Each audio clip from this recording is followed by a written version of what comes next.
Hello and welcome to our today's class. We have been discussing about different types of audiences from the previous theoretical classes, but now we are going to present the main types of media audiences that apply in media industries that are in the media companies.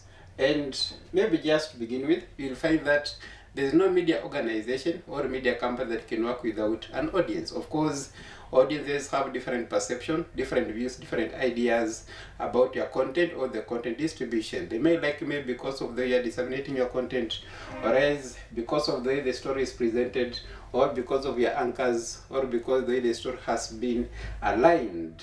So you have different aspects, different types of media audiences that exist in different media organizations, be it print media, be it electronic media, or else be it online media presentation.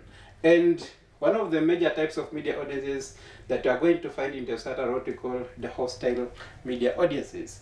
Under this category of media audiences, these are people in the society who will never buy your idea. However much you come up with a point or else there an information that probably it is positive and it is factual, they will always have a negative perception or else a negative attitude about what you are saying. These kind of audiences, they always exist in the society, and you as a media practitioner, you must always come up with the mechanisms of managing them, or else coming up with the way of how you are going to adapt with like audiences in the society. First of all, as a media practitioner, you need to understand their attitude, right? Their reasoning behind the argument. Why do they dislike your ideas? Why do they dislike your attitude, or your perception about a certain content? And once you are able to understand their reasoning, or their reason as to why they cannot support your idea, you can be able to come to their ground and be able to understand the reason as to why they don't like you or they don't like your content. And after that, you can now come up with the way forward of how you're going to inculcate them in your ideas, or rather you're going to make them to understand your idea or your topic of discussion. And these kind of audiences, maybe let's say out of their culture, out of their ideologies, out of their views, they are not supporting your idea. Most always talk about political scenario whereby maybe you don't support a certain politician or a certain party in the society. However much that particular party or that individual come up with views, you as an audience, you will never be able to support their ideologies. So you as a media practitioner, you must be able to come to the level of these hostile audiences and understand their weaknesses and their strength before you are able to disseminate information to them that is convincing, or else that can be able to be influential to their point of understanding. Then the second category of media audience is what we call an informed audience. These are kind of media audience that have limited knowledge about the topic of discussion. Maybe let's say we are discussing about FGM, or else we are discussing about a topic concerning politics or else sports. These people have limited knowledge, have limited views concerning your topic of study. So if you're talking about this category of media audiences, you must be able to come back to their level. And this kind of audiences can maybe understand when you're going to use diagrams, charts, illustrations, or else at time you can go ahead to come up with audio or video presentation for them to be able to understand your topic of study. So an informed audience, they are part of the society, and you as a practitioner, you must be able to come up with the way forward of how you are going to make them understand your content of distribution. And maybe you are saying that use simple language. It doesn't like audiences.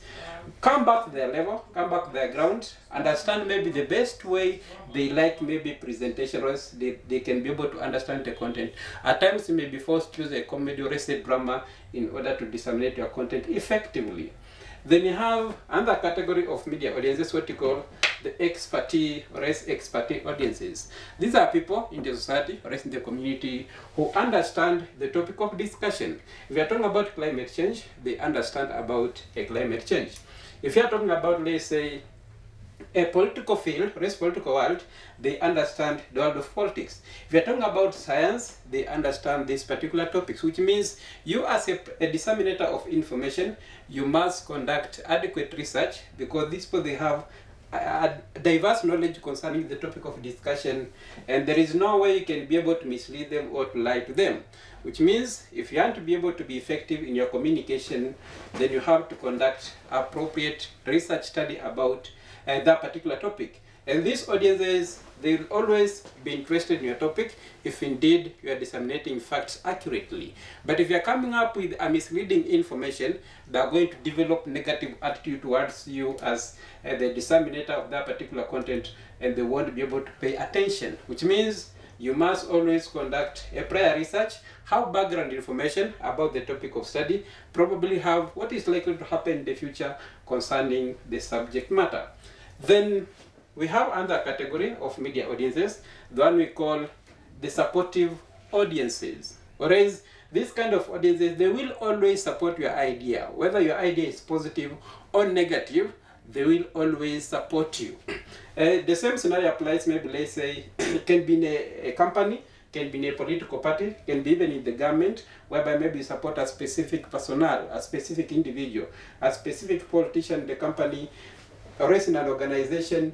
Then however much they say, whatever they say, it won't be able to change or to alter your perception about this particular kind of people. So these supportive audiences, if you're acting in a media organization and you're having these kind of audiences, you must be able to come up with the specific ideas, or else you can end up misleading the whole organization or the head company at large. And last but not least, we have what is called neutral or indifferent audiences. These are the kind of people who are always dormant. You will never be able to understand their mind or their thinking concerning a specific subject matter. However much you come up with a different topic, be it controversial, be it a contagious topic, they will never be able to give you their ideas. They will never be able to give you their attitude or their mentality concerning the subject matter. So these neutral audiences, you as a disseminator of information or as a media practitioner, you must be able to understand your audiences before you come up with a specific decision. If maybe you're coming up with an idea, you're discussing a subject matter, and maybe let's say no one is against it, no one is supporting it, then it means you have to think twice. And you must come up with an conclusive information that probably is not going to come up with a poor managerial system. So I hope you are able to understand these main categories of media audiences in different media organizations. Talked about hostile audiences, we have discussed about uninformed audiences, we have extrapolated about expert audiences, we have supportive audiences, and last but not least, we have been discussing about neutral or indifferent audiences. So I hope when you're going to be working in different media organizations, you'll be able to learn your kind of audiences you are addressing in order to be able to know how to manage them effectively. Thank you for your time. Let's meet next time at the same place.